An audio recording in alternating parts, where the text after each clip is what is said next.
dragons home from work. My heart climbs into my throat.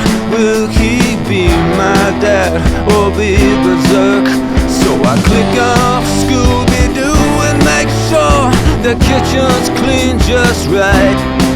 It's just an open wound since mom left home that night. Ladies and gentlemen, please welcome Christopher Titus. Hello, everyone. Hello. Hello, everybody. Thanks for making it. Good evening. Yes. Oh.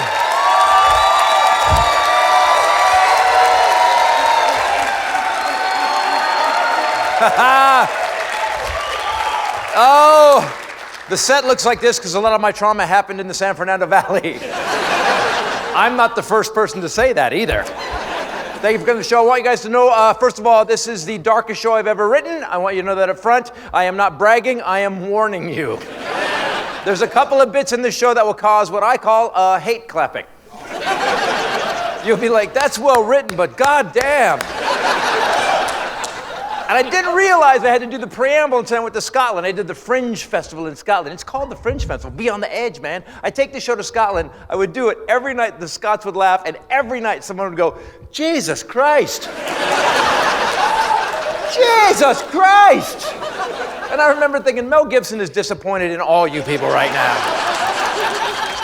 So you guys ready? All right. The great and very flammable Richard Pryor once said, he said, everybody carries their own monsters, and tonight you guys get to meet every single one of mine. Yes. And by the way, we all carry monsters from our life. The cool thing is those monsters were given to us by people that said they loved us. Thanks, Mom and Dad, and every girl I ever dated. My therapist just bought a helicopter. I want you guys to know the stories I'm going to tell you tonight are stories that for many years I could not tell, and then a bunch of people who the stories are about died. And now they're stories I should not tell. But I'm not going to court. Tonight's show is going to be about tragedy. Of course, I don't think anything's a tragedy as long as you can add a punchline or win the civil case. Either way. But human tragedy is nonstop. From the second we're born, we get spanked, to the second we die of a heart attack in a whorehouse getting spanked. You know who you are. Here's how life is going to go for all of us. You ready? Birth, life, tragedy, life, tragedy. First orgasm, life. Tragedy, life, tragedy, life, tragedy, life, tragedy. Last orgasm, death, and we hope those happen on the same day. And if you think your life's going to be different, congratulations on your prescription peyote card. Good for you. I've had tragedy my whole life. It doesn't bother me. When I was growing up, every Easter, I just thought the cops were always invited. I'm from divorced parents. If you're from divorced parents, you know you have a good parent and a psychotic parent. Yeah, there's always a psycho, always. Because people that get along fine, share common goals and laughter, don't get divorced. They buy a motorhome and die years later in a campground in a bizarre propane explosion. Babe, I can't get the valve to... I had two bad parents, so I had to grade on a curve. And if you got two bad parents, because that's a weird one. Yeah, you got to come up with a baseline for who the good one might be. Okay, Mom did meth, Dad did other dudes for meth.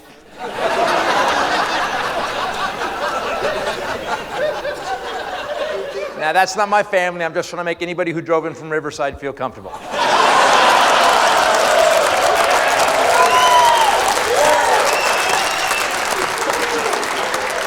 That's going to get cut from the special.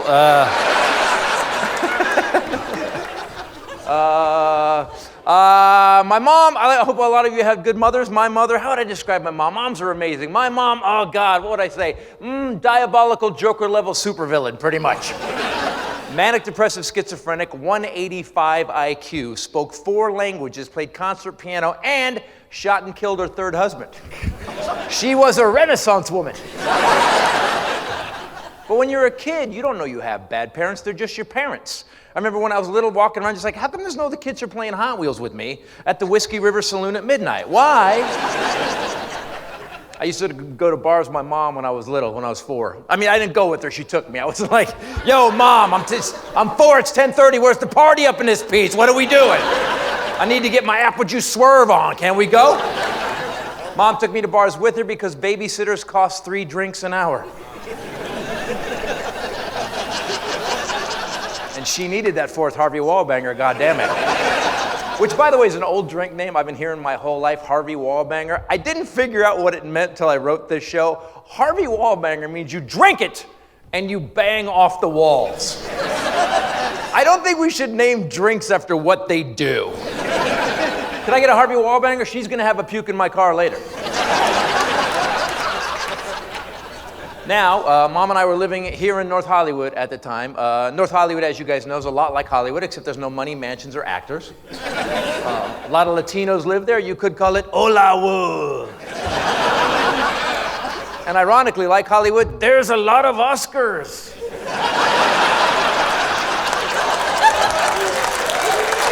Ah, yes. It's not racist if it worked here.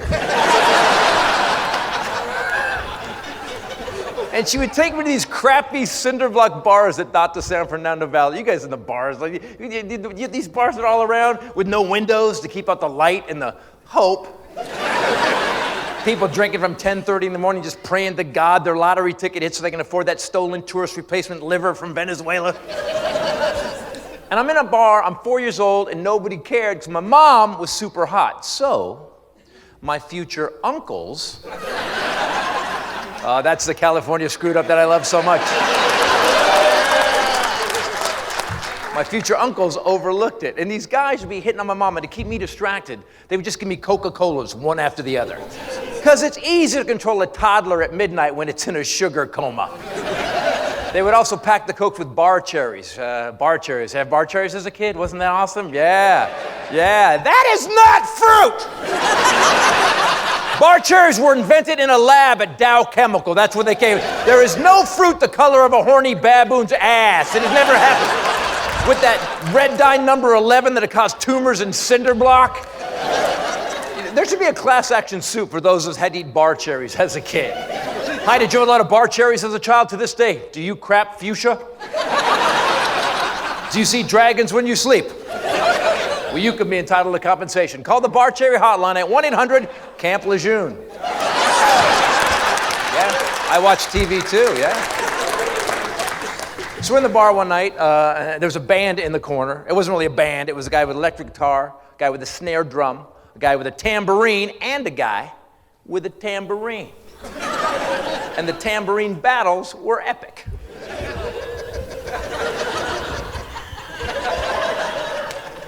And the band goes to take its band break, so Mom left with Uncle Guitarist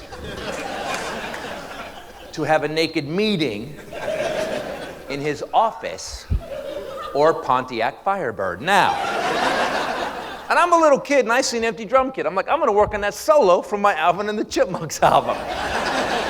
And I sit down to the drums and I look back on this day. Everybody in that bar was in there drinking hard to forget their children. And I'm in the corner, ba-da-da-da, ba-da-da-da, ba-da-da-da. And nobody killed me. That's how hot my mom was. But after about 20 minutes, I got up to go find my mom. Like most 4-year-olds in a bar at midnight. And I walked out the front door of the bar into Victory Boulevard. As you guys know, Victory Boulevard is very ironically named. No one's ever had a victory on Victory Boulevard. A lot of victims, no victories. That's a local. And I just start walking into the barrio, and I'm white now. When I was a kid, I looked like I was Irish, German, and snowman. And I get picked up by the LAPD. And they knew I was lost. They didn't think I was turning tricks or anything. I mean, unless I was a prodigy. And my lips were red from the bar cherries. That joke's dedicated to the Boy Scouts of America and the Catholic Church.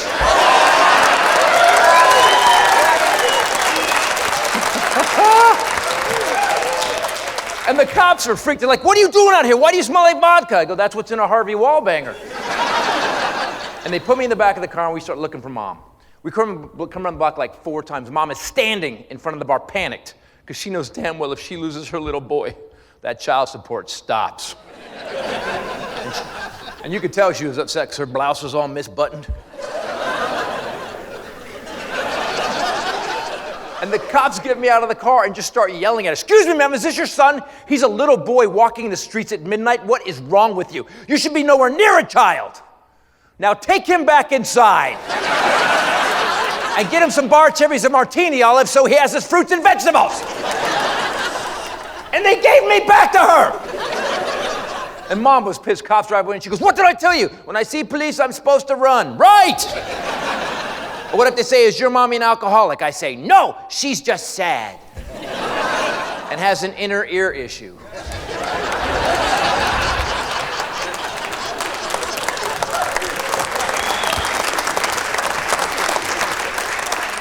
That's my first memory in life.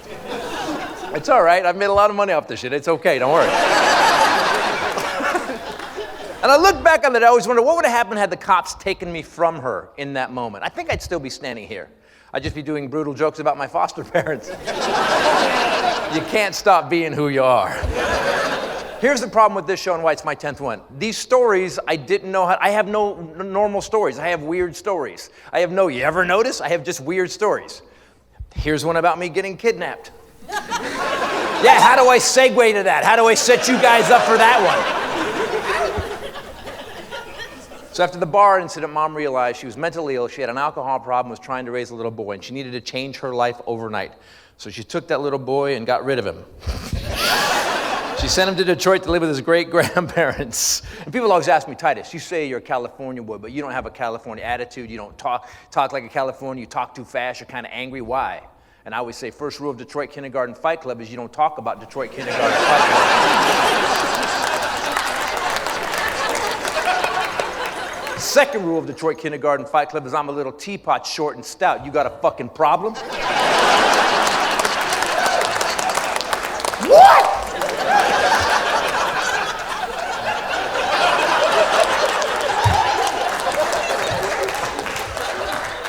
And I'm living with 2 85-year-old people from another century. You got sick around them, they didn't go to the CVS. They went in the backyard and dug medicine up. Oh, I had a bad sunburn once, made me take a bath in vinegar. I was like, these old people are marinating me. Are we out of cat food? It was weird, my grandpa was old. On a good day with my grandpa, they give me, boy, get up, it's Saturday. I'm gonna take you out to the shed and I'm gonna show you how to build a coffin. That's a good job, people are always dying, come on. Now, back in California, my father looked around one day and was like, I used to have a small boy, right? And he decides he's gonna find out where I am. So he poked around, and by that I mean he slept with a couple of Mom's friends.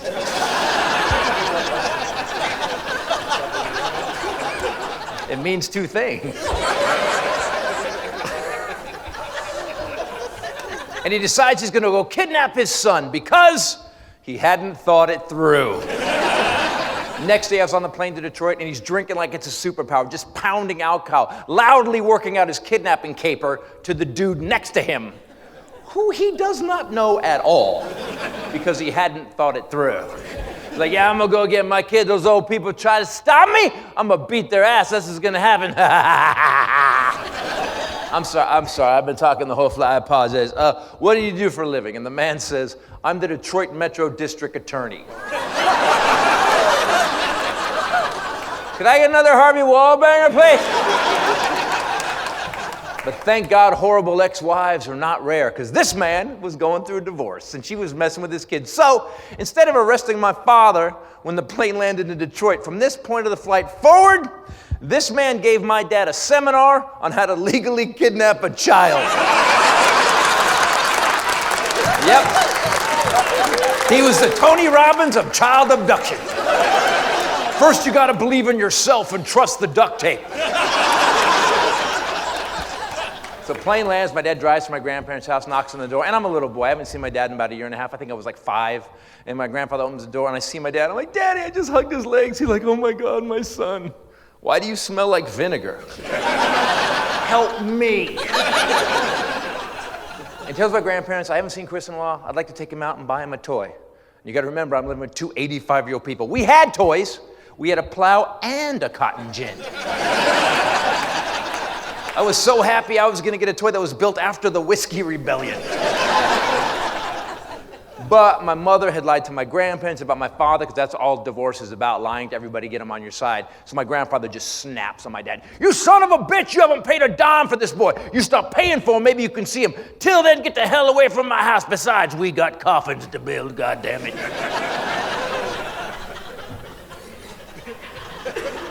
But my father knew my mother very well. I mean, hell, he'd been stabbed by her.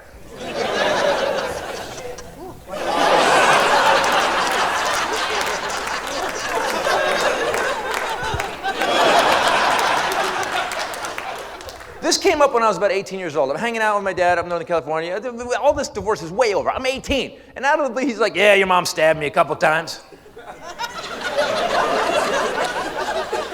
I said, what did you do? He said, which time? Which means he went back. And I was thinking, why would a man go back? Oh, mom was hot, that's why. Every man in here right now, she's not gonna stab me again. Or maybe that's how he got there, you know? Yeah.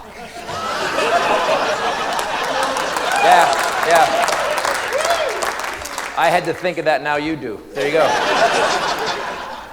So because my father knew my mother so well, before he'd left California, he'd taken 3 years of canceled child support checks, had them in his jacket pocket, and just whipped them out. Bam! I have kid receipts. This little bastard's been on layaway.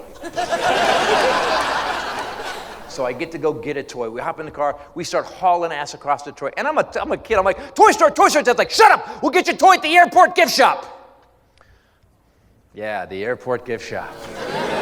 The island of misfit toys.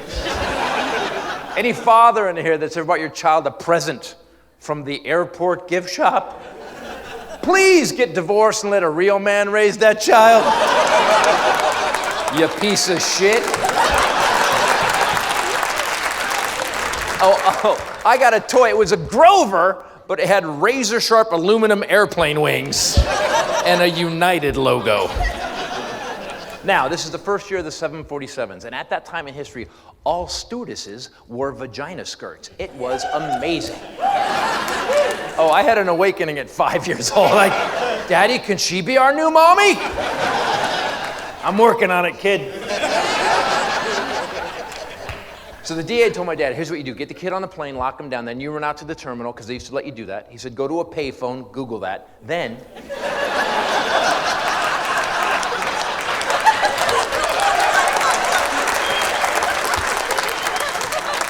you got to put coins in it, Google those. Then, call the grandparents, here's what you say. My son was taken illegally from California. I'm taking him back. You want to fight me for him? I will see you in court in California. Then hang up the phone and get back on the plane, because if the cops show up, it is going to get dicey. So my father does that, runs back on the plane, sits down next to me. At that point, the pilot comes on and goes, ladies and gentlemen, we seem to be having a little problem with the aircraft right now.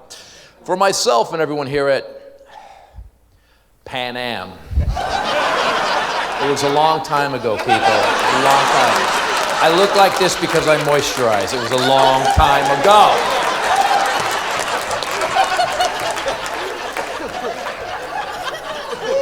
For me and all the employees here, we'd like to apologize, but we're going to be sitting here for about 3 hours. Yeah, my father, to the day he died, said it was one of the scariest days of his life. He knew he was going to prison. And anybody who walked on the plane, they weren't maintenance. He knew they were FBI or CIA. I didn't see anybody. Because the second the pilot stopped talking, my father picked me up and put me in the overhead compartment. I was just up there snuggling my Grover. Which is a very cute thing for a child to say. Try saying that as a grown man anywhere. I'm in here snuggling my Grover. That's why the door was shut. Now that you busted in, you won't snuggle my Grover?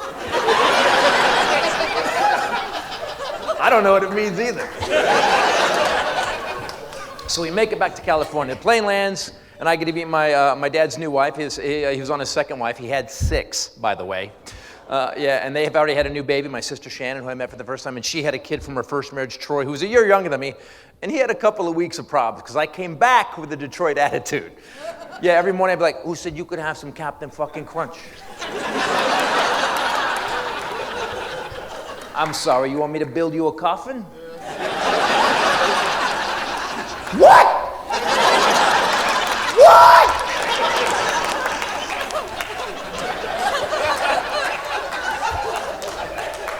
I have no normal stories. And I grew up in normal neighborhoods. I had normal friends, but that was weird too because they would start to tell their normal family stories. And because of my life, I knew where they were going before they even got there. Like, oh, we were packing the station wagon to go on vacation. I put the suitcase on top of the ice chest, and your dad said you're a loser, and he can't believe you're the sperm that won, right?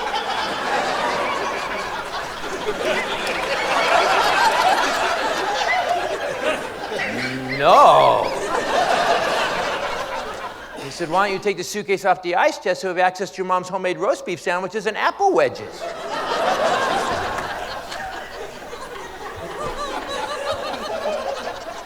Apples come in wedges? And that's a joke about a little boy who nobody ever cut up an apple for. Shut up! I'm fine. I'm fine!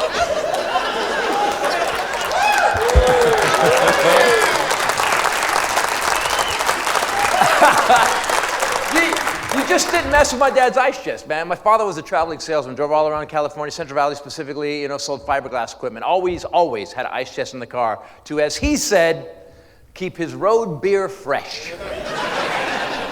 Laugh all you want. I didn't know that wasn't a real thing until I was 10 years old. I was at my buddy Glenn John's house. By the way, his father was the principal of our elementary school, and they had me for dinner all the time, over for dinner all that, because I was that kid in the neighborhood. Let's show Chris what a real family looks like. I know I'm kind of pissed too, and I like it. So we're in the middle of, we're having dinner, and their summer vacation was coming. I'm like, hey, what does your dad keep his road beer in? And the whole family went.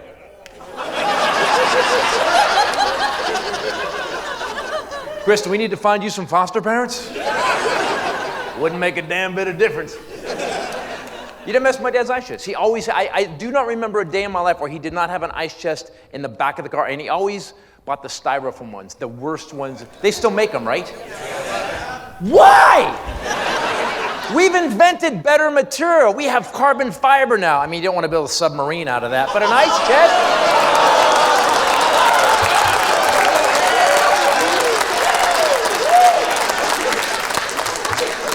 We have video of that man going, they said it couldn't be done.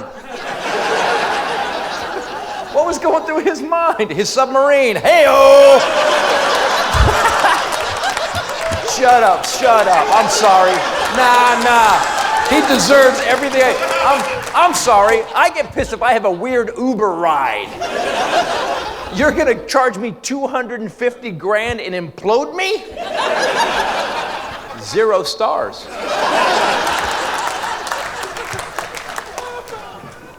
You know those ice chests? Everyone has been on a family trip where one's in the back and you just hear that.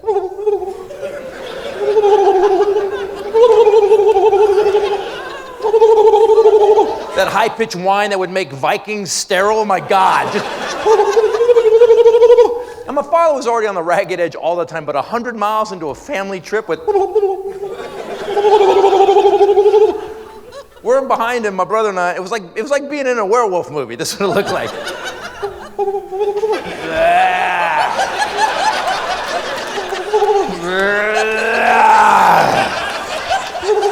Give me the lid to that goddamn thing before I kill us all! Now my brother and I are slammed up against our car doors because we knew he couldn't hit us because we'd measured his reach when he was passed out. Then one of us would reach back, grab the lid of the cooler, pass it forward, and I don't know, he did this maybe 10 times in my life, going down the highway 80 miles an hour, just rolled down the window, and then my brother and I would turn around and watch the accident happen behind us. And that was vacation.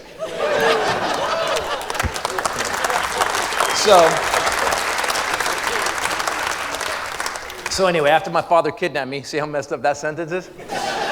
after my dad kidnapped me, the court said I had to live with him most of the time. But I still had to fly down to Southern California and see my mom every couple of weekends. And I did that for a while, up until she left me overnight in Burbank Airport.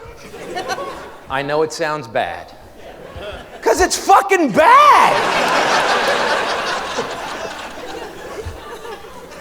Remember the first time you were a kid and you walked into baggage claim and you saw the luggage slide out and you were like, oh, I could ride that. I got to ride that. Here's what happened. My dad put me on the plane in San Jose. I flew down to Burbank. The mini-skirted stewardess walked me off. And yeah, it's a fetish now and I don't care.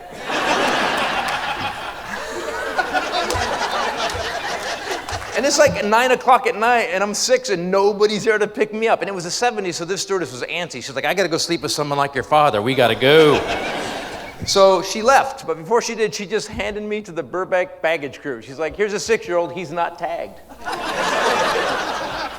And these guys had no idea what to do with the kid, so they took me into the bowels of the Burbank airport, put me in a box, and I rode the conveyor belts all night.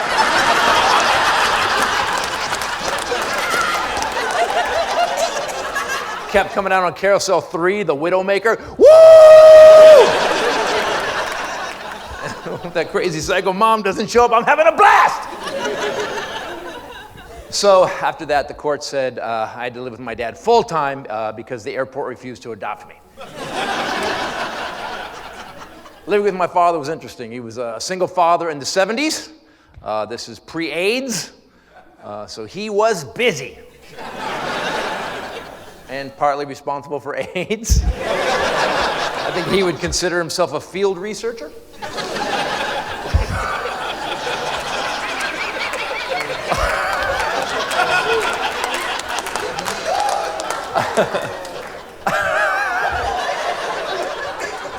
And I was his 6-year-old wingman. He would use me to get women. I'm a little kid. We'd go to these parents without partners, these singles things on like weekends. And he'd be like, her. And I'd have to go. I'm a little kid. I'll go to these women. My dad thinks you're gorgeous. He'd be like, oh my God, I can't believe he told you that. Hi, I'm Ken.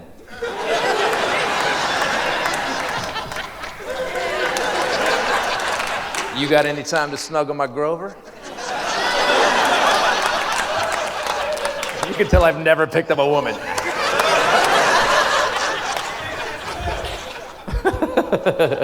It's weird, man. It's just weird to me that at 6 years old, I was a vagina grifter. My dad was interesting. It was interesting. He was between marriage 2 and 3 at the time, so he was already paying alimony and child support to other women, so I didn't have any child care whatsoever. I was a latchkey kid, which I loved.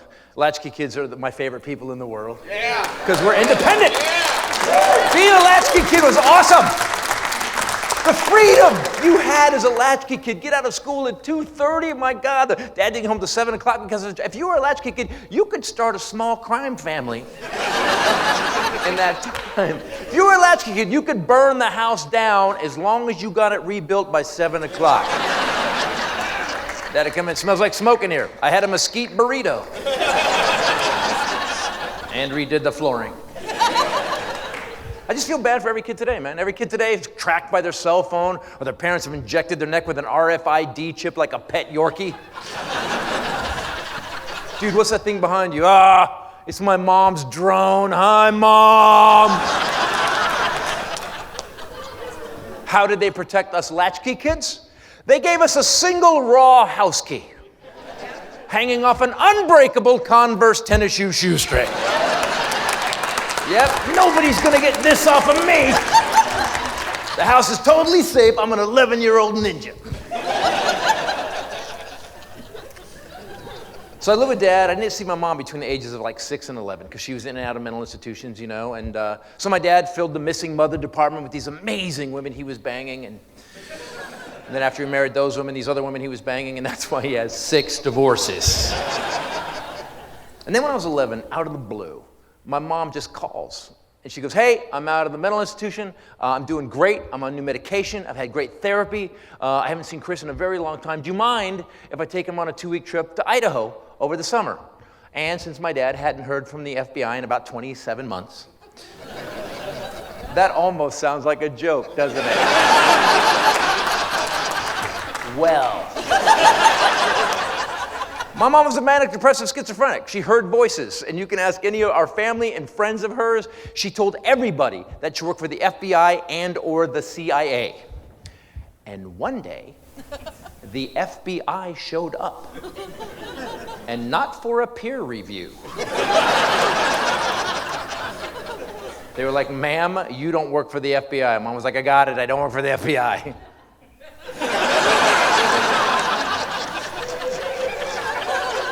I know these stories are hard to believe. People, no one believes it. I had my own TV show about my life, and my writers didn't believe my life. They were all normal dudes.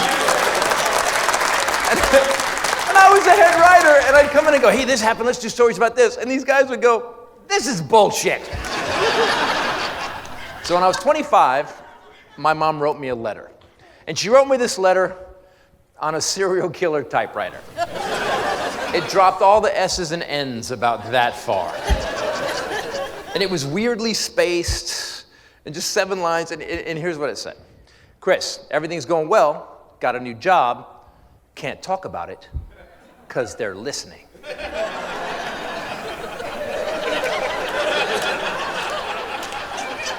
They're listening to you write a letter? Your sister's doing great, but she's messing with me. She doesn't know who she's messing with. She was 8. So I'd kept that letter for many years because, you know, evidence.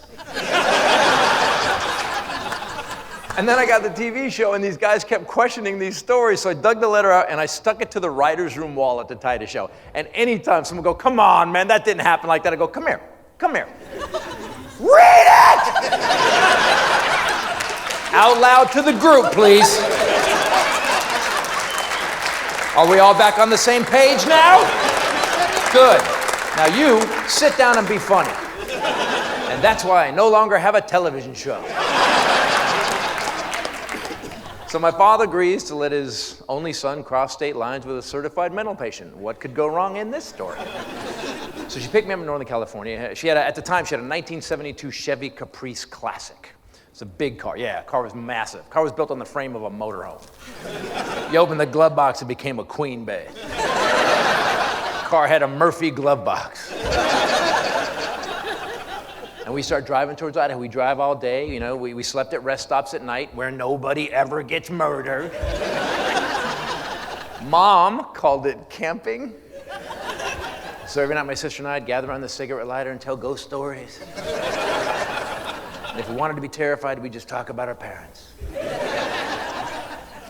And I have to be honest, it was the one time in my life my mom was absolutely the best mom. She was normal. Whatever medication she was working, she had these great friends in Idaho, which I did not expect at all. You know, I was 11, I had an awakening, I met a girl. Up to this point in my life, I thought I might be gay, because my dad always called me faggot.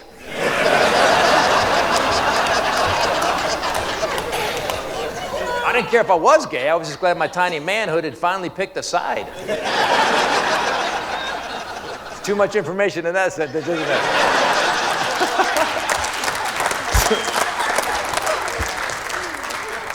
And everything's going so well in Idaho. Mom goes, you know, we're having so much fun. You know, we're going to stay a couple extra days, but decides not to call and tell my dad. Again, what could go wrong here? So 2 days later, we start driving back, you know. Again, we drove all day, slept at rest stops at night. Sometimes Mom went out with Uncle Rest Stop Janitor. My sister and I made cigarette lighter s'mores.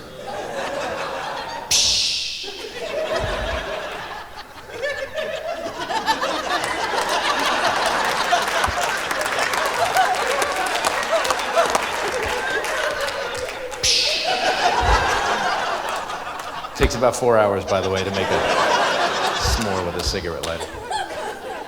And you got to remember something. My mother and father did not get along. My dad had been stabbed by her a couple times. So he's freaking out in California. He thinks I'm dead in a ditch. Mom has bought an Uzi and is shooting up go-kart driving Shriners at a Labor Day parade. And because they didn't get along, the court said that I could never be dropped off at either one of their houses. I always had to be dropped off at a neutral place because the cops were tired. And I get dropped off at Grandma Titus's. How do I describe my Grandma Titus? Grandma Titus was a grandma with absolutely no hugs. Bitch didn't bake cookies either. If you hugged Grandma Titus went, almost like, it burns, it burns! She never said that, but it was implied. She had one friend. Grandma Titus had this little dog, Bridget, this poodle. It's dark gray when it was new, but the dog lived like 38 years, man. At the end of its life, it was just sepia tone. It just looked like a fuzzy Civil War photograph. And it was just like Grandma. You try to pet this dog, hey! Grandma Titus died of Alzheimer's, but she had Alzheimer's for 20 years. Nobody has Alzheimer's for 20 years. Yeah, we figured out that one day Grandma Titus just decided, fuck it, I'm not talking to anybody. Hey, Grandma, how you doing? You feeling okay? I'm trying to finish the New York Times crossword and I have Alzheimer's. Back off.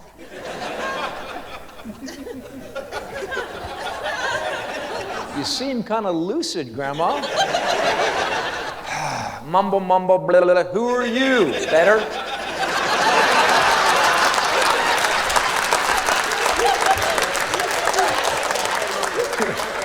Little sidebar about that story. So, just so you guys know, if you know my comedy, I've never once asked my family if I could tell any of these stories, ever, which has made Thanksgiving fucking weird. I go to a family reunion, no one's happy to see me. Hey, it's good to see you guys. How'd this year go? It was fine, everything went great. Go have some pie. So the one time I asked for permission was a Grandma Titus bit. My Aunt Kathy is her daughter, and she's the opposite of Grandma Titus. She's the most family-oriented, loving, amazing human being. So I respect her so much, I called her, I go, Kat, I want to do this bit about Grandma Titus. Is it okay if I do it? She goes, well, do the bit for me. So I did the bit on the phone for her, like I just did for you. And there's a really long pause. And Kathy goes, that sounds about right.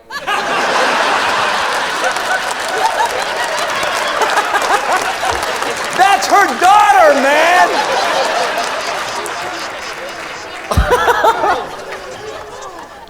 So my mom drops me off at Grandma Titus's. Half an hour later, my dad shows up, and it's a Sunday night. He's pissed. We've been gone 2 days, and he's drunk off his ass. He comes in hot. That bitch! 2 days late! You're never gonna see that bitch again! And then he starts calling her names that rhyme with runt and punt and stunt. And you gotta remember, I'm an 11-year-old boy who for the first time fell in love with his mom, and she bought me a jawbreaker at a convenience store on the road, and I had it in my pocket, and he was cussing her out. So I took it out, and I just went, and I hit him in the neck because I hadn't thought it through.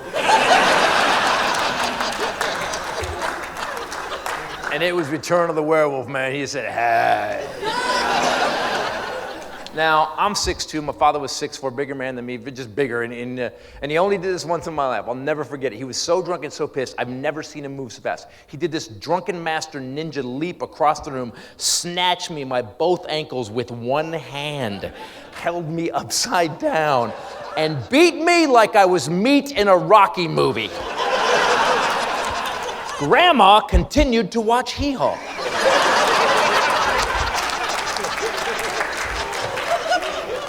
We get in the car on the way home, and I'm crying. He's screaming about my mom. And before my mom had dropped me off, she said, hey, if you want to come live with me, here's $20. And even at 11, I was like, this is a crap bribe, Mom. But now, I had $20 in a plan. Anybody here run away when they were real little? Yeah, yes? How old were you, man? I was 8. 8 years old. How far did you get? 2 miles barefoot. 2 miles barefoot. Well, that's shitty planning is what that is. Hey, you mean the world's not made out of shag carpet? God damn it, this sucks. I should have thought this through. Anybody else? How old? 5. 5, how far did you get? First story of the apartment. First story of the apartment. Yeah, ground floor, 1 ding, fuck. Yes, I'm on the 3rd floor, yeah. No, just me, just running away. I hate these people. No disguise or nothing. You just got in the elevator and said, I'm out. Backpack didn't know where to go.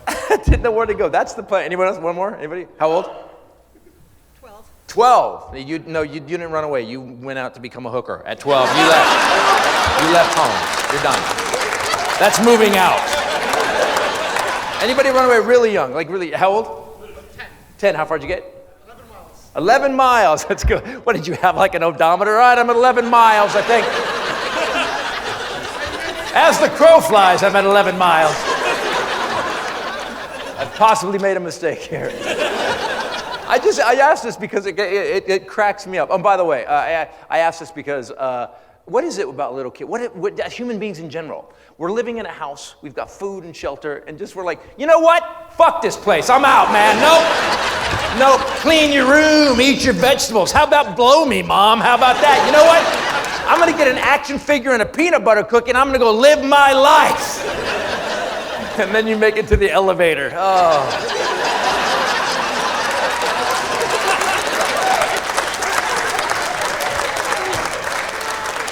Someone should have explained buttons to me. By the way, that's the audience participation part of the show, because it seems like on TikTok and everybody else, they want to see you can talk to the audience instead of doing the material you worked 2 fucking years on to perfect, but it's okay. So, I can keep going if you want. Hey, anybody ever try edibles? Fuck.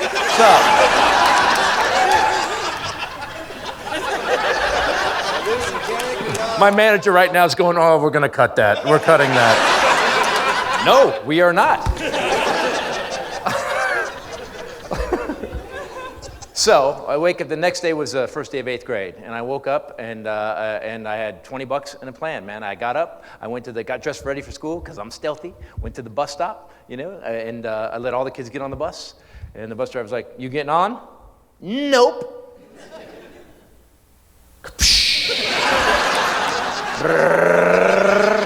I made a left, I walked a mile to the freeway on-ramp, and I started hitchhiking.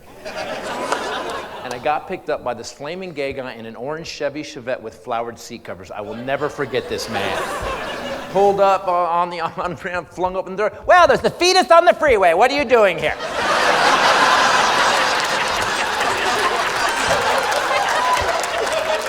Because this is unusual. You got to remember, I was raised by a manic, depressive, schizophrenic alcoholic and a womanizing alcoholic. Lying is in my DNA, according to 23andMe. So I put on my best 11-year-old iron worker voice, and I'm like, yeah, my mom and dad don't get along, They've been divorced, I got to visit them. I always hitchhike to the airport. I've been doing this since I was like 4. Once I figured out that elevator thing.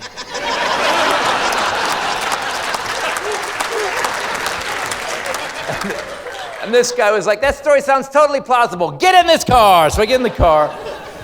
We pull out on the highway and we start doing 60. I can't jump out now. He stone cold busts me. He goes, I want you to know your story is bullshit. Sorry for swearing, but here's what's going to happen next. You're going to give me your mother's phone number or your father's phone number, or we're getting off this next exit and going to a police station. What do you want to do? Really? Our whole lives we're taught, don't hitchhike, you're gonna get murdered and raped. And I get this guy? I get Mother Teresa, Freddie Mercury, that's who picks me up?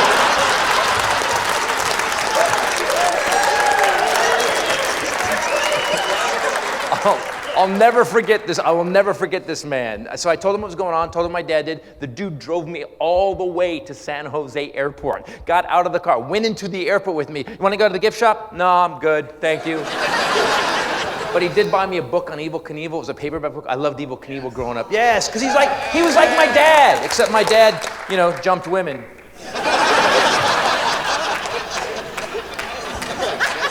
Then he called my mom to make sure I wasn't lying. This guy didn't know me from anybody, but he made sure this little boy safely got put on this plane to go live with a certified mental patient. Don't pick up hitchhikers. You may ruin their lives. If you pick them up, kill them. It wasn't going well anyway.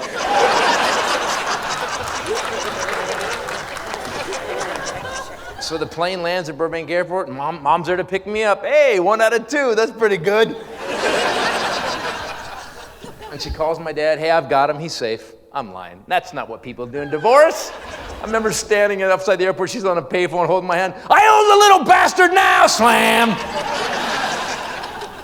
2 weeks later, I'm in LA County Courthouse, and they let me testify against my father at 11 years old.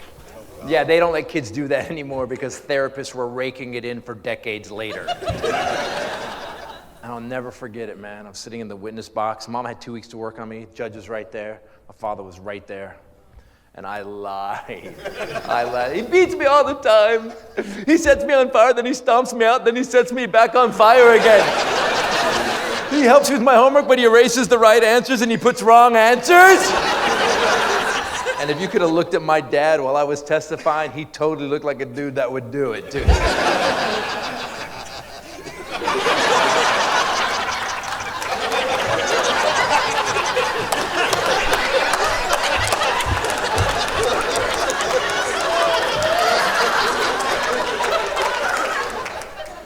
Even the judge was like, oh, I guess you live with your mom now. So I moved in with mom. At the time, I was 11, almost 12. My hair was all feathered back in its Farrah Fawcett glory. I hadn't discovered this piece of genius yet. The half-ass Woody Woodpecker mohawk thing that I'm working on. I had corduroy bell bottoms, velour shirts. I was a pinball wizard, man. King. I was a bit of a rebel, as were my teeth. These aren't mine. I mean, I own them now. But my genetic teeth growing up, my God, man, nothing came in straight. I had no two teeth on the same plane, nothing.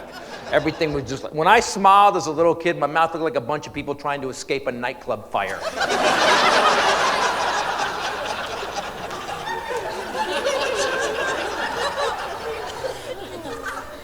I lived with mom for 2 years. In the 2 years I lived with mom, we got evicted 3 times. Yeah, a 12-year-old should not know the sheriff. I was like, well, the paperwork seems in order, Sheriff. I'm sorry. Doug. I had a paper route at the time. Mom took her cut every month. I had a Star Wars poster on my bedroom door, but I had Darth Vader because I fucking knew what he'd gone through, man. I knew why he was like that. No one ever cut up an apple for him either. Wouldn't it be great if that's what really happened to Darth Vader? He was just had a mildly weird childhood, but he looks evil because of the mask, but really in there he's just sighing all the time.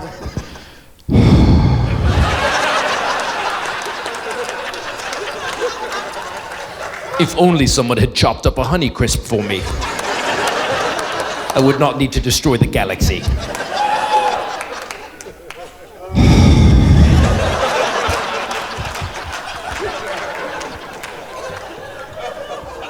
You know, I've been told mom was crazy my whole life by my father, but I never really got to experience it. I was too little when it was going on, and he kept me away from her. And when I moved in with it, she was crazy. Like, here's how crazy mom was. She had a 185 IQ and a photographic memory. And I asked my dad one time, I go, why didn't they just keep her in the mental hospital? And he said, I asked the doctor that, and he said, she passes all the tests. She's too smart. That's a Batman villain.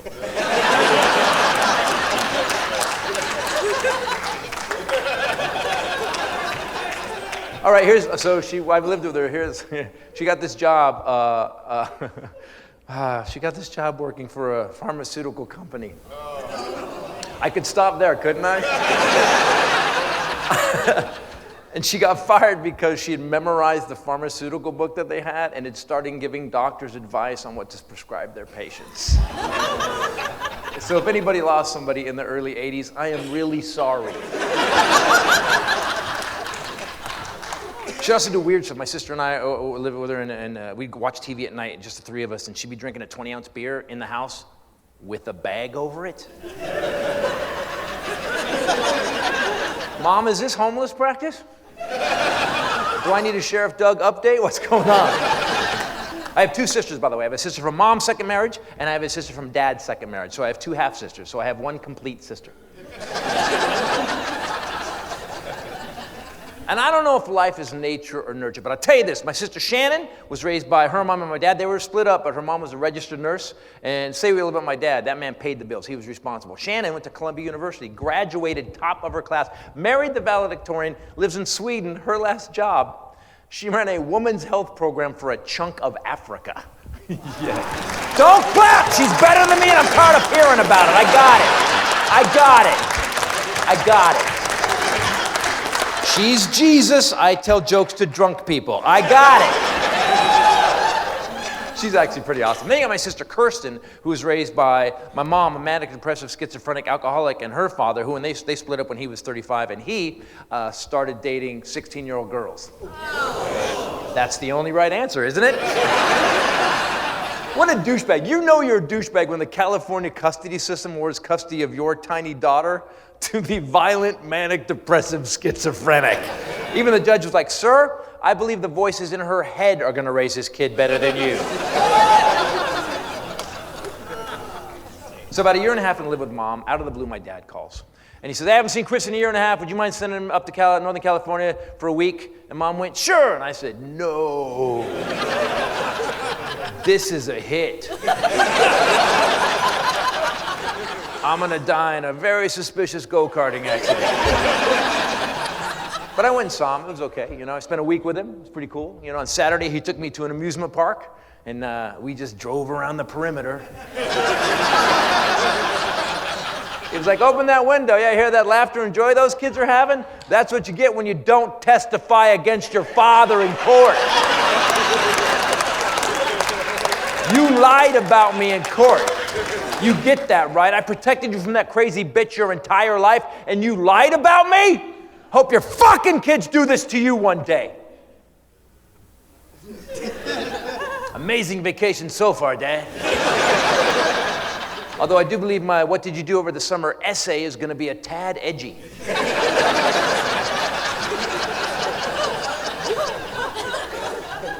So he puts me on a plane on Sunday, fly back down to Burbank Airport, and mom's there to pick me up. 2 out of 3, her percentages are getting better. And we walk out of the airport, and the car is gone. I go, well, where's the Chevrolet Titanic? She goes, well, I had to sell it. Mom, I've been gone 7 days. She goes, get on the bus. So we get on the bus, and we lived 2 miles from the Burbank Airport at that time, and we start driving across Los Angeles. And I go, Mom, what's going on? And she goes, well, we got evicted. I was like, oh, Sheriff Doug. I tried to make him Uncle Sheriff Doug.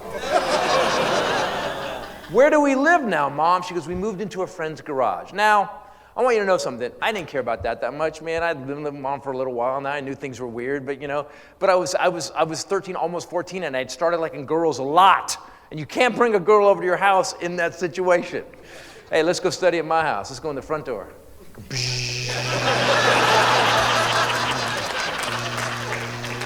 There's my bedroom over on the workbench. What do you say we get done with homework, you snuggle my Grover?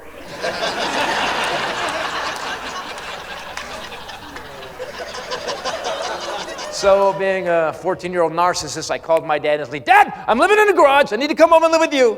And Dad went, then say it. You were right, the bitch is crazy. I love you, Daddy. Welcome home, son. And I flew back the next day. But I have one regret at this time, and I don't have a lot of regrets in life. I left my sister Kirsten with my mom. Now, she wasn't my dad's kid, and I was 14. I don't know what I could have done, but Kirsten had a weird life. Imagine having your entire life raised by someone clinically insane. Like Mom moved to Idaho. Her third husband, she married this guy, this oil rigger guy, and he didn't like Kirsten's dog, so he made Mom kill it. But,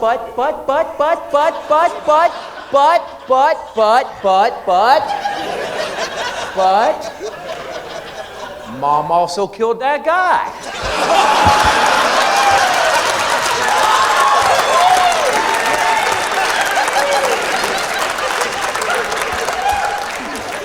Glass half full. But Kirsten was around when that happened, and she was around when Mom killed herself. And again, I shut up. I know I tell you the show's going to be dark. I get here and I realize I've gone too far. All right. Let's go someplace else. Yeah, no, so get out of the personal stuff, go someplace else. Suicide. Did you guys know 47,000 people a year commit suicide in America? That's half a stadium. And people kill themselves because they feel all alone. But what those people didn't know is they had 46,999 friends that shared their common interest.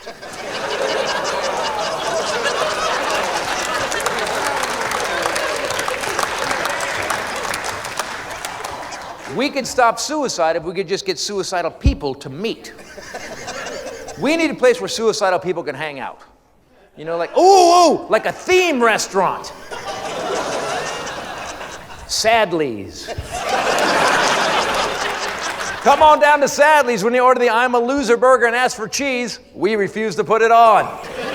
Try the appetizers here at Sadly's. Go for the, what's the point, shrimp poppers. We've got plenty of parking here at Sadly's, but we tow everybody. Bring your suicidal depression down to Sadly's. Meet somebody just as depressed as you, become best friends, and then have so much joy in your life, you make other people want to kill themselves.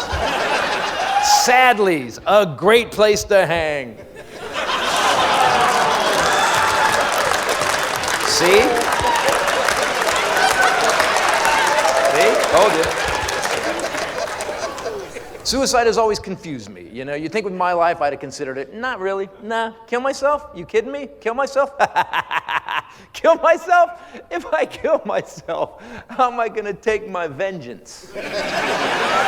Yeah. This entire show is vengeance on my family. You hear that, Grandma Titus? I mean, you hear that, Grandma Titus?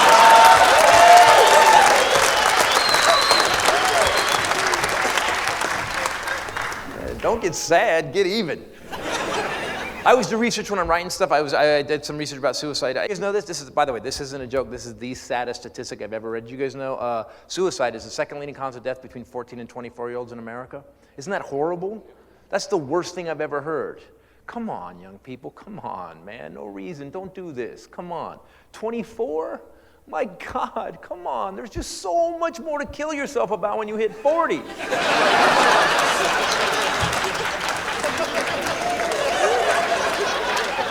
Oh my God, get divorced. Have your ex make your kids hate you. Buy her lawyer a new boat. Then, and only then can the box cutter be your friend.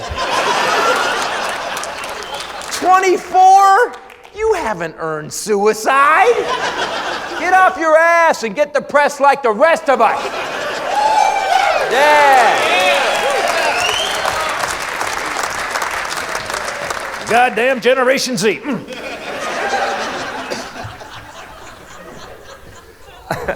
Also, but here's another statistic I read about suicide. This one, I didn't believe it, but I guess it's right. 50% of all suicides committed with a gun. That seems high, you know? I mean, I know we all have guns, America.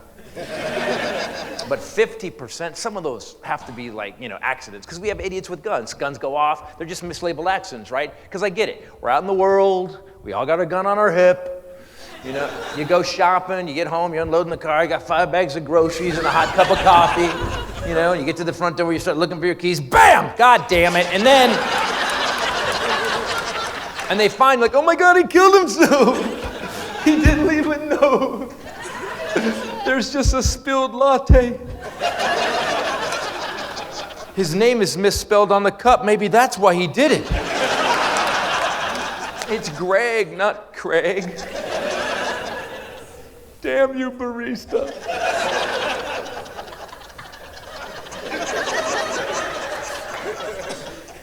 My mom and my sister both used a gun, not the same gun. That would be weird. And I'll never have them back. My mother never got to see me perform one time. I'll never make my sister laugh again. My favorite quote of all time is, suicide is a permanent solution to a temporary problem. Don't do it. Wait one more day, please. Just wait one more day.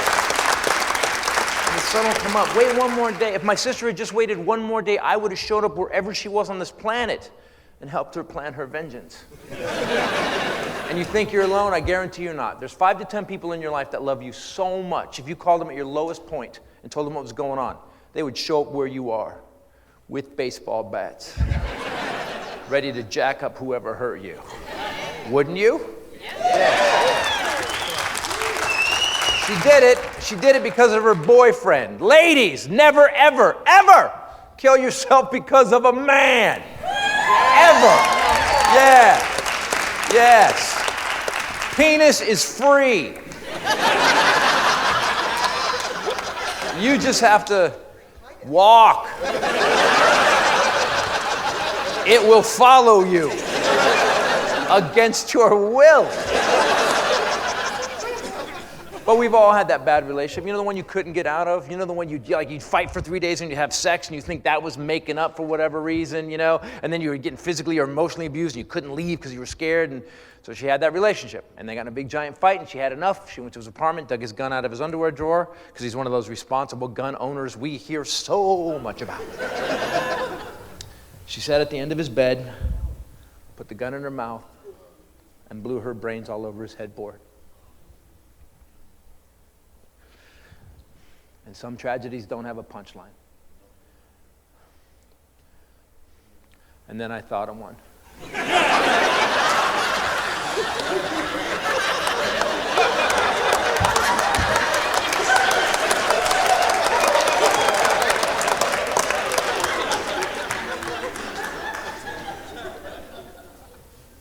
Her suicide note read, "Can't find my reading glasses."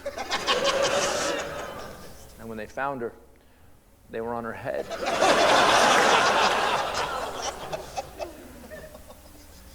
But now her prescription was different. To those of you that hate me right now, that are literally sitting there going, did he just do 3 jokes about his sister's suicide? What an asshole! You're absolutely right. To the rest of you who laughed and even clapped,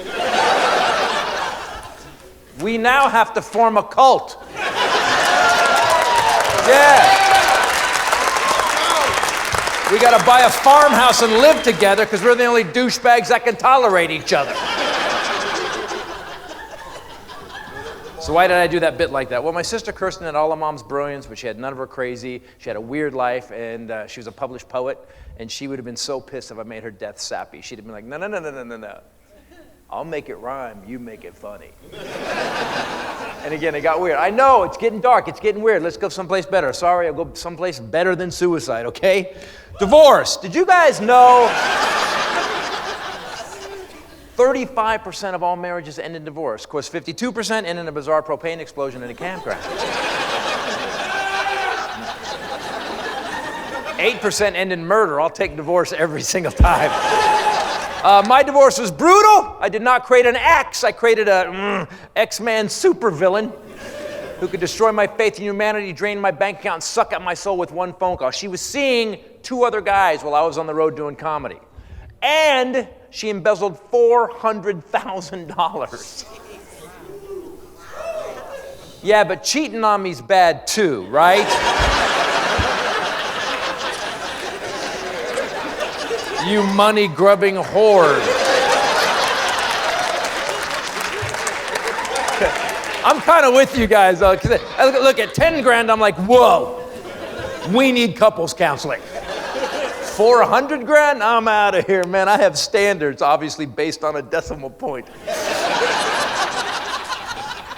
So I filed for divorce. That's what you do when someone's cheating on you and then taking your money. I filed for divorce. I go to LA County Courthouse.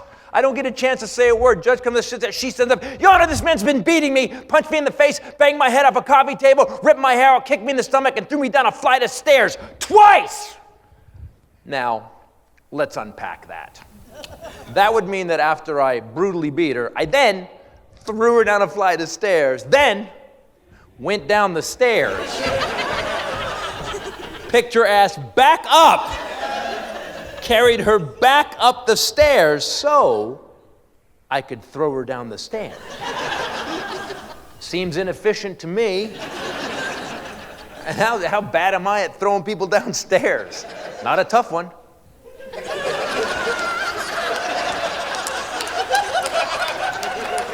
And how do we know 100% of what she said was a lie? Because I'm not doing the show on a Zoom call from prison. That's why. And I got my kids 50-50 custody. Yeah, even the judge was like, come on, twice. 50-50 custody is weird, man. It's pretty weird. I'd have him for a week, she'd have him for a week. And because of my parents' divorce, I didn't want to poison my kids, so I didn't talk too much. I'm not saying that once in a while your mom's a bitch didn't mumble out of me. I'm not saying that. But it was few and far between. Found out years later, my kids said all their mother did was talk about me and my new wife. So I'd have them for a week, send them to their mothers. They'd come back a week later, and every Monday, it was like deprogramming a Scientologist. I was like, what, we're gonna kill, cook, and eat you? You had a sunburn, it was vinegar.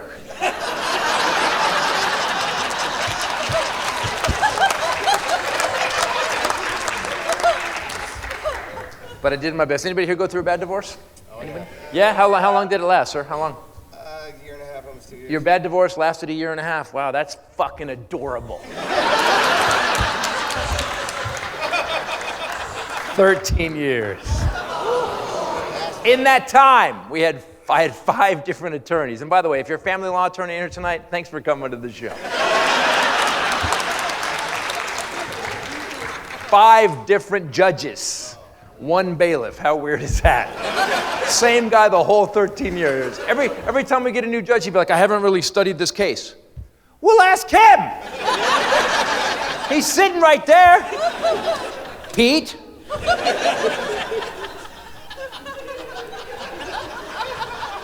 And I hated family court. Here's why. Criminal court, there's a crime or there's not. Civil court, you're liable or you're not. Family court, it's just 2 idiots lying about each other for children and money and stuff. And they don't know who's telling the truth, who's not. You know what it felt like in family court? It felt like behind every judge, there was this giant roulette game show wheel of stupid shit.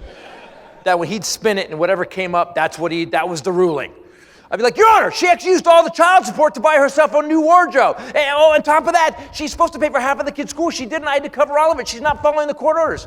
Wow, Mr. Titus, that's horrible. Hold on.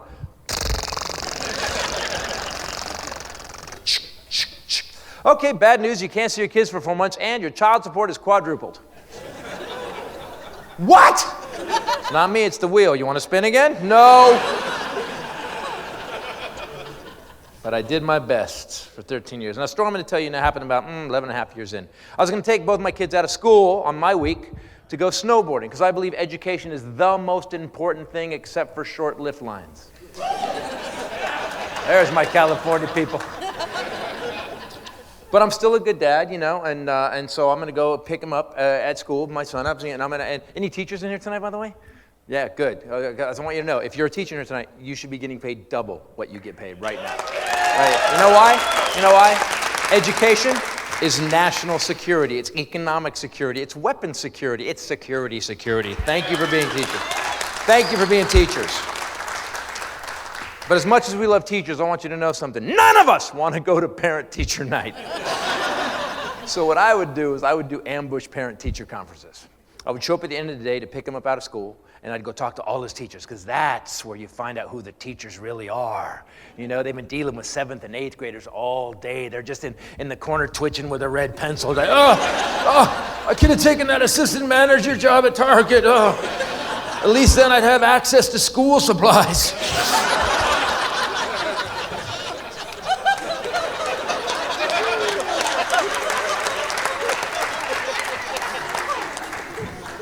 So I'm going to go pick up his work so we can go snowboarding, and he's snowboarding to do his homework at night. And he, by the way, he's 13 at the time. He's been telling me everything's going awesome.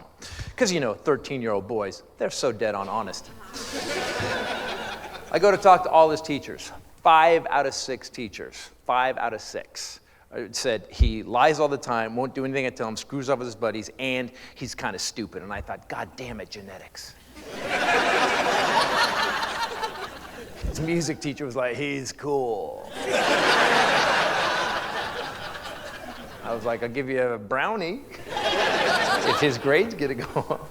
And I want you to know something. This is the 4th time this year this kid had lied to me. And raising a kid is tough. Raising a child in a good marriage is almost impossible. Try doing it in a contentious divorce where everybody hates each other's guts. And here's what it's like to be a father raising a son. My job is to make you not an asshole, but you are such an asshole! And I know because I'm third generation.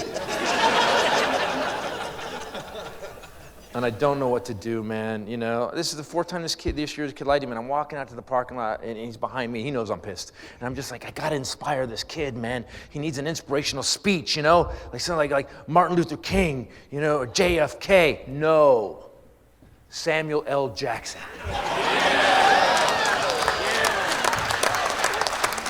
Because I hadn't thought it through. And he knows I'm pissed, man. And, you know, I'm an actor. I know what I'm going to do. I'm going to scare him a little bit. He's 13. Time to man him up. Gets in his side of the car. I walk around the side of my car. I slam it. And the second my door clicks shut, I go, what do good grades look like? What? Say what again, motherfucker? What do good grades look like? A's, and what are you getting? F's, motherfucker. That school costs $8,000 a year. You're not doing your motherfucking work. I could have bought myself a motherfucking motorcycle. And I took my glass off and I threw them on the dash and they broke. And I thought, oh, you dumb motherfucker. Now be clear. I had never yelled at this kid like this ever. And I went from 0 to Samuel Jackson. Oh, and it had the effect. I look over and he's going,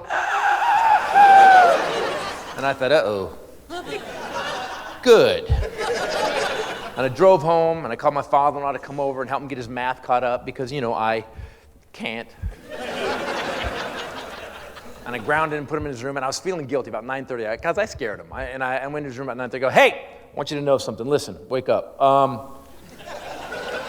Look, you're 13 years old. You're this far from being a man. Do you get that? If you don't start doing what you're supposed to do and taking responsibility for your life's not going to work out. And he went, I think he was still trying to finish the breath from earlier that afternoon. I was like, hold on, I'll make you feel better. Hold on. And I went to the closet and I dug out the old box and I grabbed it and I was like, here, snuggle my Grover. Here you go. Your grandpa gave that to me. Don't touch the wings. They will cut you. And then the next day I got his ass up at 6 a.m. and we went snowboarding because you being a loser is not going to ruin my vacation. I learned that from my dad. But I made him work. I made him shovel snow at the cabin. I made him start the snowmobile all by himself, which is the whitest sentence I've ever said in my life. Yeah, and not the push button either. He had the ringa, ringa, like in the slavery times. Yeah.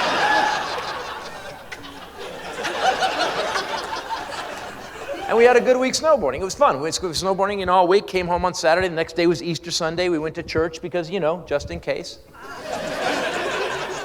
And I was feeling like a good dad. I finally stood up. I didn't care what his mother thought. I was like, I'm a good father, man. You know what? I'm feeling so good. Here's what I had to fight in court for Easter to have my holiday. But I'm going to drop you off at your mother's half of the day. She can have half of Easter. I will see you in 7 days, son. Well, I continue to be the best father Jesus Christ has ever created. Very good sermon that morning. 5 days later, document this thick shows up. It says, I, Christopher Titus, am an abusive father. And I have to go to court because I'm not in the Trump administration. I get one. I get one. Come on. I get one. I get one. I get one. And again, I go to court, and again, before I get a chance to say a word, I walk into court, judge comes in, she stands up, Your Honor, he beat that child every day. I'm sorry, I beat him while we were snowboarding? Your Honor, he choked him repeatedly. That never happened. Your Honor, he said he was going to kill him by burying him in snow up to his neck. That's not how you kill somebody. You flip him upside down and bury him head down. You got to dig a much smaller hole, moron. Your Honor, he called him motherfucker repeatedly. Yeah, I did that. But Your Honor, he was screwing up school. She blames the teachers for his grades. I was just trying to wake him up. And the judge goes, Mr. Titus, this is an unusual case. Duh. It says that in the transcript. It says petitioner, duh. Be careful what you say in court, man. Because whatever happened between you and your son, Mr. Titus, your ex-wife took him to the school administrators to tell them what you did. Then she took him to LAPD to tell them what you did. Then she took him to Child Protective Services to tell them what you did. And the problem I'm having is none of these stories match. Now, we talked to your daughter 10 days ago. She says she's never seen you touch your son. Today, I get a note from your ex-wife, and all the N's and S's are dropped just a little bit. But it says your daughter's now terrified of you, so I can't use that as evidence. However, Mr. Titus, you just admitted in open court you swore at your son repeatedly. And under California law, that's considered verbal abuse. And I thought, oh, my dad should have got the electric chair. Verbal abuse? So, Mr. Titus, because of that law, I have to award custody of both your children to your ex-wife. But that's how it goes. I told you guys. Life, tragedy, life, tragedy, life, tragedy, life, tragedy, life, tragedy, death. I didn't forget orgasm. In fact, maybe orgasm's the only reason we stay. Imagine if it was just life tragedy. You know, you'd be like, I'm out. But every once in a while, okay. Okay. I'll hang around a couple more weeks. I get 3 more of those, I'll be here till Labor Day.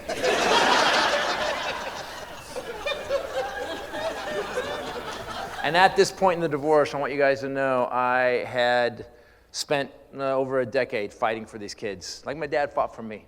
You know, I spent more money than my father made his entire life. And I lost them. The one time I stand up to be a good father so he turns out a good person.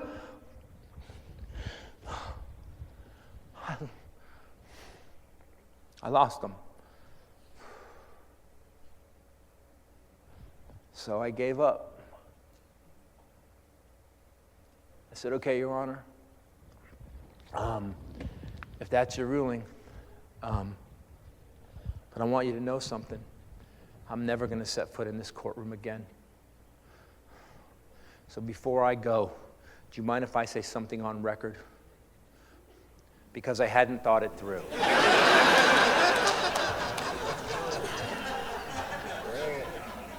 He goes, do you really need to, Mr. Titus? You just took, yeah.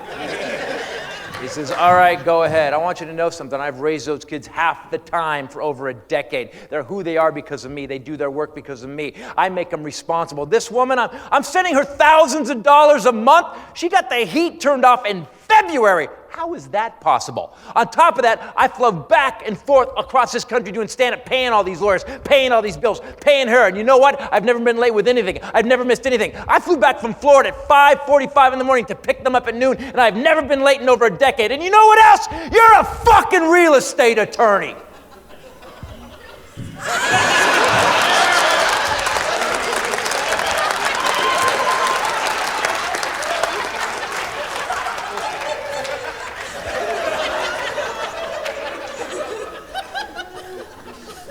And I look at the bailiff, because I suspect they're taking my shoelaces.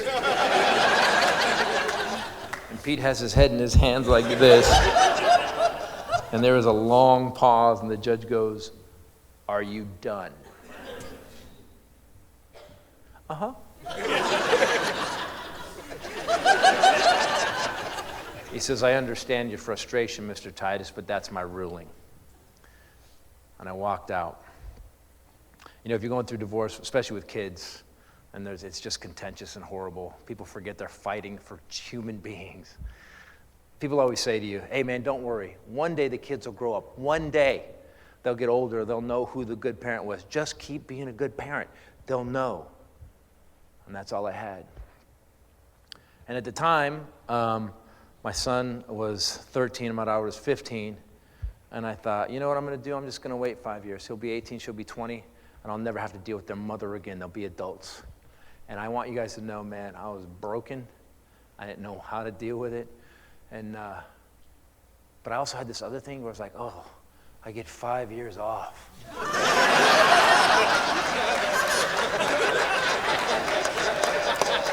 Oh, naive young Titus, no. Nope, 3 months later, document this 6 shows. She wants more child support. And I have to go, because again, I'm still not in the Trump administration. Still won, I just did it twice. Still won, I just did it twice. Still won.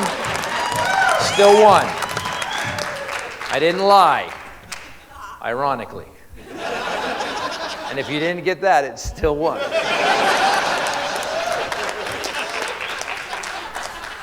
So I get this document from the court, show up, and I go in to see my new wife. I'm like, babe, and by the way, this woman who's with me now, my current wife, fought for me for these kids by my side for 10 years. She used to write the legal work for, like, to help me get it through, because she has a criminal justice. Yes, she's amazing. She fought by my side every day.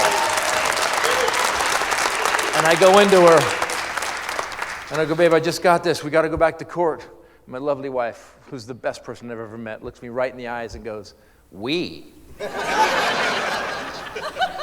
aren't doing anything. I've done this for 10 years. You said we were done. You said we're going to wait till the adults. I'm not going. I go, you have to go. She goes, no, I told you I'm not going. I said, babe, after what I said to the judge, someone may need to drive my car home. She goes, no, I'm not going. I'm done. And we got in this giant fight, huge fight, one of our biggest fights. And I'll tell you why. I didn't get it. Look, if you're going through divorce right now and you've got rid of this nightmare, this person that checks none of the love boxes, this horror show, this nightmare that you can't deal with, but now you're wiser and you've met somebody amazing who checks all the love boxes, this dream. If you think this dream is supposed to help you fight this nightmare, you're an asshole.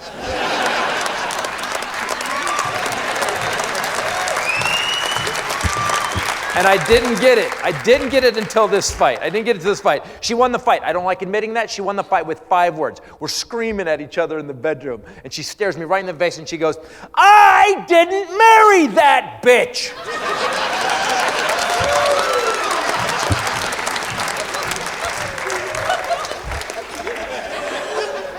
That's valid. But you did marry me. Better or worse, you always say you're a good Christian. Yeah, I pulled the pin out of that grenade. Yes, I did. And because she goes, fine, when is it? Well, now I have more bad news. So when you go file for a court case, you go to the docket, you get the calendar, you pick the date. My ex-wife, who knew, picked my new wife's birthday. You gotta respect it. It's Putin level. You gotta respect it. And I go, it's on your birthday. And my new wife did the scariest thing she's ever done. She doesn't move. She just goes, ha ha. Okay. If that's how she wants to play it.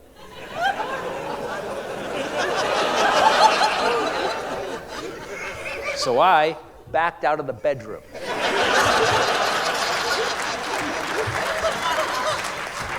And we wait for the court date to show up. The morning of the court date, I'm lying in bed next to my lovely, beautiful wife, and I kiss her on the forehead. Hey, babe, happy birthday.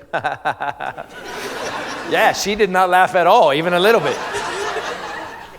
And I got up to get ready for court. And I want you to know something. I'm not afraid of anything. I do this for a living. You know, I have my own company. I've jumped out of airplanes, raced cars, motorcycles, man, martial arts. I don't care. Nothing scares me.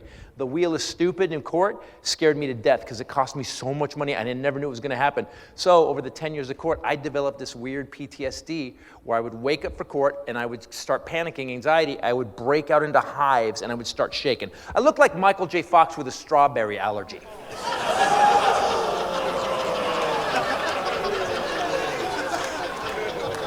What, he knows? And by the way, he's so uber cool about it, I think he would laugh at that. And if he didn't, I'd go back in time, write a better joke, then come back and tell it again.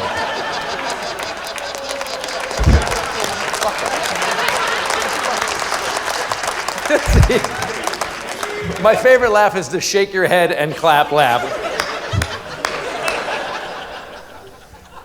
I'm not making this up. It physically, you can ask my wife, it physically manifests itself where I would just break out into hives. So I get out of the shower that morning knowing what I said to the judge, and I look in the mirror and I just see blotches just forming on my face and I'm shaking. I put my shirt on, I put my tie on, put my jacket on, I sweat through it. Hard to sweat through a tie. And I walk into the bedroom and she's in her closet getting ready. I'm like, babe, we're gonna be late. And she comes out of her closet and she's wearing this schoolgirl vagina skirt. She's got these black leggings on, so sexy but so classy. You know, she's wearing the schoolgirl shirt, the little tie on, everything's pushed up, her hair is perfect, makeup. By the way, my new wife is an ex-Diesel jeans model who has 2 college degrees and now does stand-up comedy, so she's gorgeous, smart, and funny. Yeah. And my ex-wife, isn't.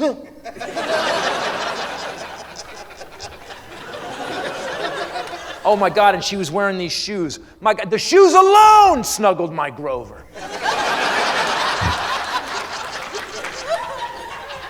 But I'm in panic mode. I go, what are you doing? She goes, I'm gonna show her what she'll never be.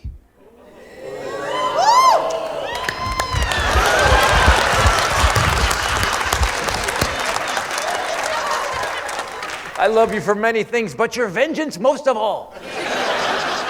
Feels like my birthday.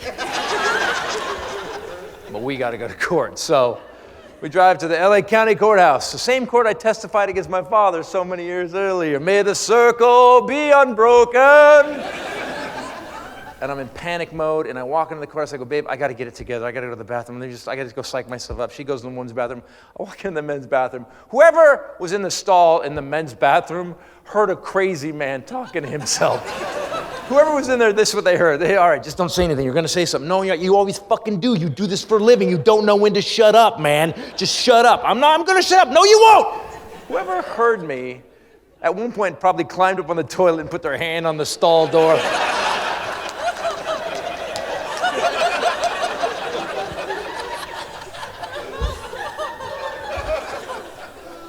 Finally get it together as best I can. I walk out and I don't know how long I was in there because she's way down the hall. If you've been to the LA County Courthouse, it's long hallway benches. And she's so smoking as she's walking down the hall, everybody, men and women, are just staring at her. I could have Three Stooged the entire courthouse. I could have just went, pap, pap, pap, pap, pap, pap, pap, pap, pap, pap, pap. And I catch up to her at the family court door, Department 88. I remember the number. And I open the door and she walks in, click, click, click. And sees my ex sitting in the front row, and my ex feels it and whips around, and they lock eyes like gunslingers. But one of them was severely unarmed. And my ex lasted about 4 seconds. She went, shh.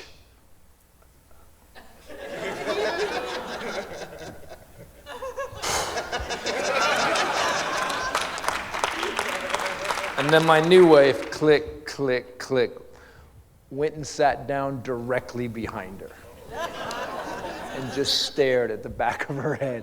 And I swear to God, after 3 minutes, I saw smoke. But I got to go to court. So I walk over to the podium to sign in, and my best friend, the bailiff, walks over. How's it going, Pete? I guess after what I said last time, this isn't going to go very well, is it? And this dude who rarely spoke to me leans in and goes, hey, you just keep being you. That hasn't worked so far. At all. I need to be somebody new.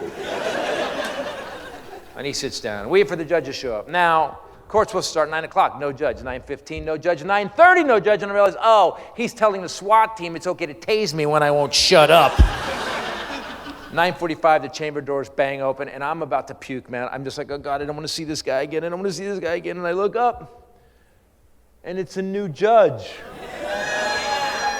No. We have to start over. She gets to tell her lies all over again. There's going to be a new wheel of stupid. No! And the judge goes, Titus versus whore. That's what I heard.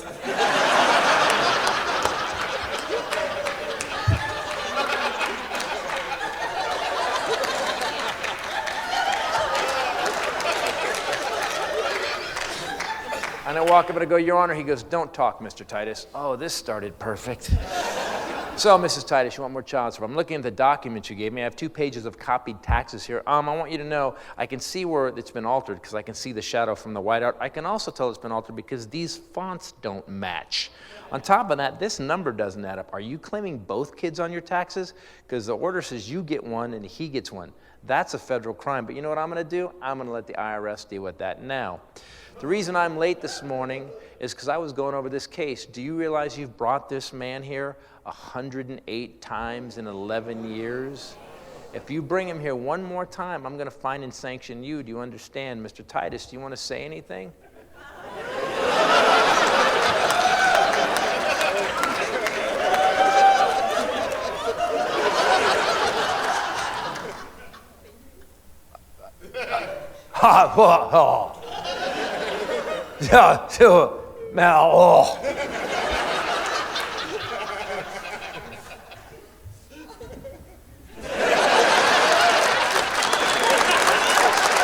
I thought it through.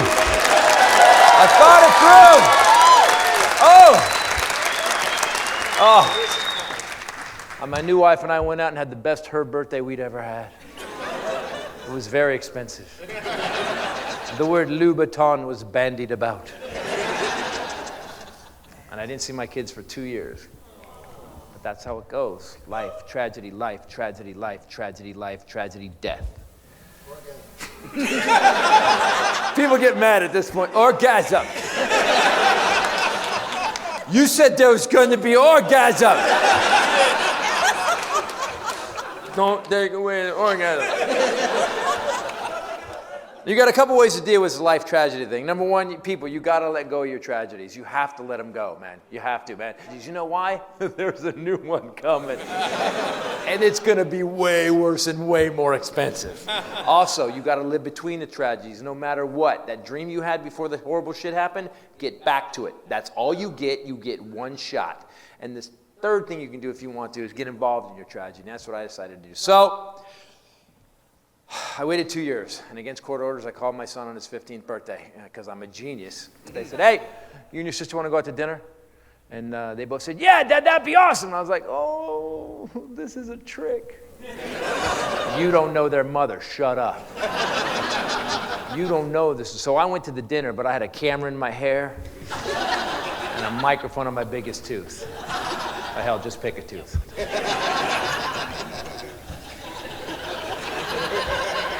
I took him to Cheesecake Factory. I love Cheesecake Factory. I always order the 2,300 calorie bistro shrimp.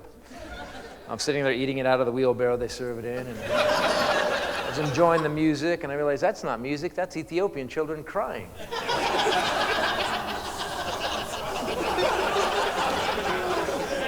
They give you too much food. And when all this went down, my son was 13. He was this tall, and he had white blonde hair. Now he shows up, he's 15. He's this tall, he has brown curly hair, and I realized, oh my God, she killed him and replaced him with a new kid. You don't know this woman. I took his napkin after the appetizer to send a 23andMe. He's mine, and he's fourth generation. And I want you guys to know something. It was stilted and weird. You got to remember, they had 2 years of unfettered poison, where I didn't have my half a week to make things up, to prove that I wasn't always. 2 years of unfettered poison from their mother. So the conversation was ridiculous. It was like, how are you? What's going on? Are you doing comedy? How is school? Blah, blah, blah. And if you know me at all by watching me, I just said, you know what? Stop.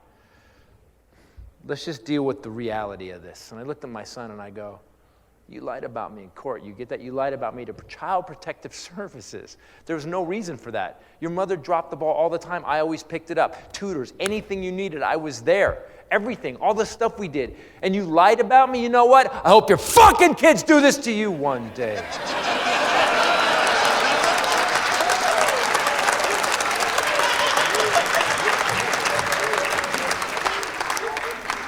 My dad was a gypsy. Look at my son, and he's going, ah. My daughter's just staring at the table. And I realized, good job, Titus. Now you're giving people monsters to carry. Guys, let me start over. Look, your mom and I got divorced. We did that. My God. You were 2 and 4 years old. You don't even know a time when the two people that are supposed to love you the most didn't hate each other's guts.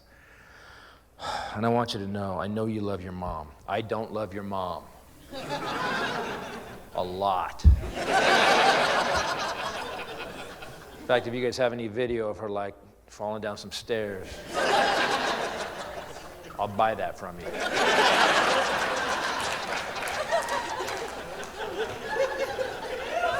And then I'll edit circus music behind it.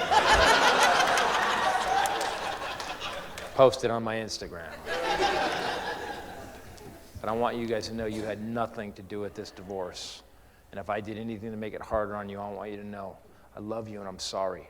And you think fuck you is powerful? And I'm not being trite. Try I love you and I'm sorry. It's weird, man. People's circuit can't take it.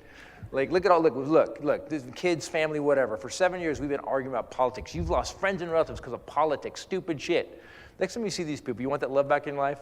Just say, I love you and I'm sorry. Don't argue with them. Don't talk politics. You can't take it. You know, now they're going to get mad. You're going to go, hey, man, I want you to know what happened between us. I love you and I'm sorry. And they're going to go, yeah, but you did what you did. I know. I love you and I'm sorry. Yeah, but you still did it. I know. I love you and I'm sorry.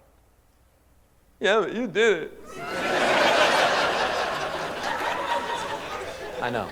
I love you and I'm sorry. I love you, I'm sorry, dude.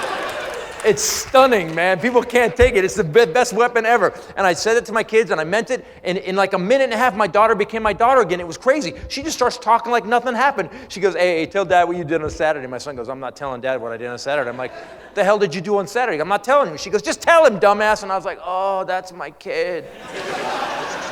I go, what did you do on Saturday? He goes, I was at this fair with my friends, Dad, and this girl who likes me came over. She put her arms out to hug me, and I thought, aha, that's why they had me come to dinner. He got somebody pregnant, and I got to pay for an abortion. Here we go.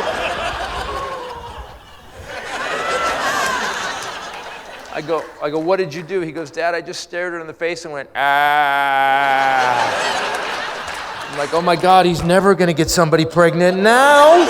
I go, all right, you can survive that. All right, what did you do after that? He goes, I didn't stop. I did it till she walked away. Ah. And I start to break out into hives. I'm like, no. You can't have this reputation at 15. You need to get this girl's number. He goes, I got her number. I said, you have to call her. Dad, we don't call. We text, Google it.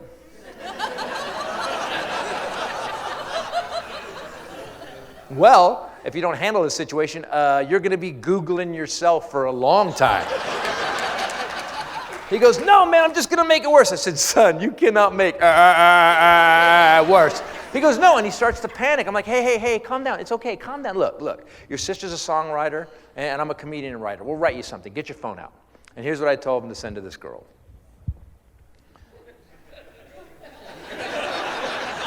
I'm pretty good with words. It wasn't a geography question. I'm the guy who also wrote Vagina Grifter. Come on.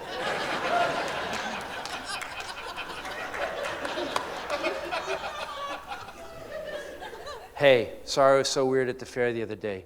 You make me nervous because you are so amazing. If I made you feel anything other than perfect, I apologize. But I gave that to a 15-year-old boy. He's getting somebody pregnant now. Nuclear weapon, toddler, go play with that. Go have, you have fun. He goes, Dad, I can't tell her she's perfect. I said, you didn't tell her she's perfect. She's already perfect. You didn't want to mess it up. He's like, no. And he starts to literally panic. And I was like, hey, it's okay. Look, man, look, I'm your father. I created you. And I'm never, ever going to lead you down the wrong path. And I should have told you this years ago. Look, women need 3 things. They need you to admit you're an idiot. Apologize for being an idiot. And then give them a compliment. And my daughter's sitting right here and goes, yeah.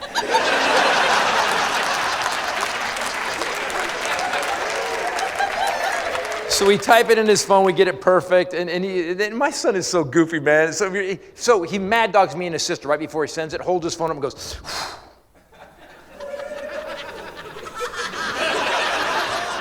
and when he hit send, man, it was like somebody unplugged C-3PO. Put his phone down and went, ah. And he would not look away from his phone. So my daughter and I have a conversation. We ordered dessert. We had our giant car battery-sized piece of cheesecake. And all of a sudden I hear, what? She texted me back. My daughter, read it, dumbass. Grandpa would be proud of you.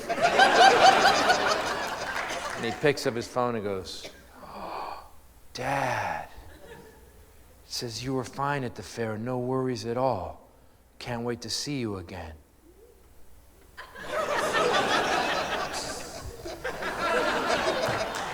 And my son, this kid who'd been poisoned about his father since he was 2 years old, was now staring at that same father like I was Pimp David Copperfield.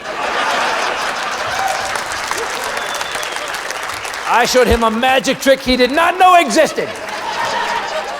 If you can, get involved in your tragedies. I'm not going to say it's work, but try it. Get involved and get that love back in your life. Because I got involved in my tragedy with my kids, because of me, because of me, because of me, my son is this much closer to some girl snuggling his Grover.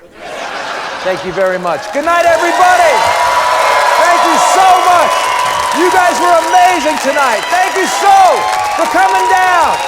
Thank you so much. Thank you to North Hollywood and the San Fernando Valley. Good night, everybody.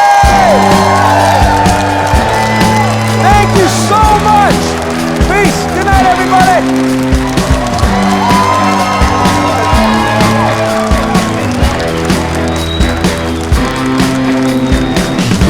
To the driveway, the dragon's home from work. My heart climbs into my throat.